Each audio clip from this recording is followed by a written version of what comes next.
Buhari, a name that became synonymous with hardship by Suhab Mohammed. Welcome to the news and please subscribe to our channel. Of all the myriad things the Nigerian President Muhammad Buhari did, the more than 6 months it took to form his cabinet, the insecurity problem he expands, the economic hardship he propels, and terrors of corrupt officials that he pardoned. The one that is most hurtful, the most horrifying, must have been the most sensitive, the most heartbreaking. Buhari's famous legacy will be his approval of the Naira redesign, an idea incubated by the Central Bank of Nigeria's Governor Godwin Emefiele to remodel the 200, 500 and 1,000 Naira bank notes. In Emefiele's economic thinking, the Naira design would accelerate cashless policy, undo vote buying, frustrate kidnappers' ransom collection, and impact the country's ailing economy. The idea was approved and launched by the president in the final moments of his presidency on November 23, 2022, during a harsher moment of wanton poverty and a debt-ridden economy. The approval itself was not painful. Currency redesign is a global best practice, a blessing to a nation's economy. It was not Buhari's intention that was questioned. The president appeared to be honest and credible, a sincere man who loves the country at heart. It was by the standards of common Nigerians who are drowning the murky waters of poverty and inflation amidst tight election season that the Naira redesign policy and its attendant deadline has been questioned. Other than, perhaps, this naivete and the daft endorsement of any idea that stemmed from his cabinet, the authorization of a new note symbolizing the threat that made Buhari Buhari. It does showcase that what the economics of London was referred to as age decimal years. It does prove the assessment of Eniola Bello, the editor of This Day newspaper, that President Buhari had all along been adorned in stolen robes. It does further elucidate Professor Usman Yusuf's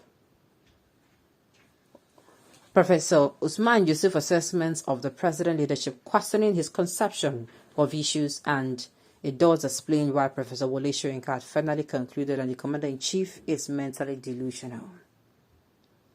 The approval of Emefiele's Naira redesign has been questioned by objective minds on 3 grounds. The first is the purpose. For Emefiele, the value proposition of the policy is to stifle politicians from buying votes and frustrate terrorists and kidnappers from using the ransom monies they collected from the victims.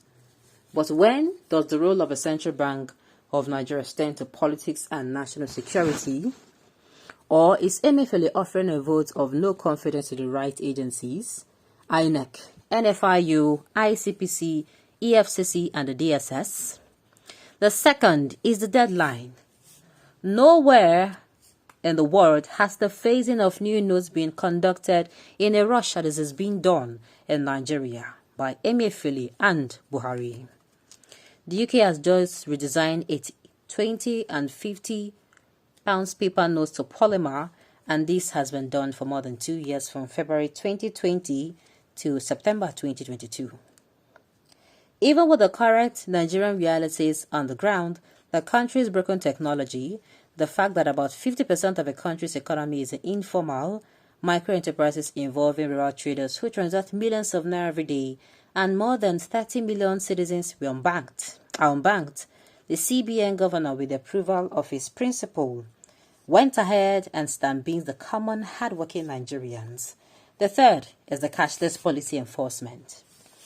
Part of the reason for the mopping up of the old naira notes is the claim by the Central Bank of Nigeria governor that there is too much naira outside of the banking vault, which then follows that the cashless policy is enforced in Nigeria. Sincerely, this is a lot, but with these few points of mine, I hope when they see what that they do, I hope people are taking notes so that you can make better decisions come February 25th. A word is enough for the wise. Alright, on this note, we've come to the end of the news. We say thank you for tuning in to listen. Until I come your way next time, enjoy the rest of your day.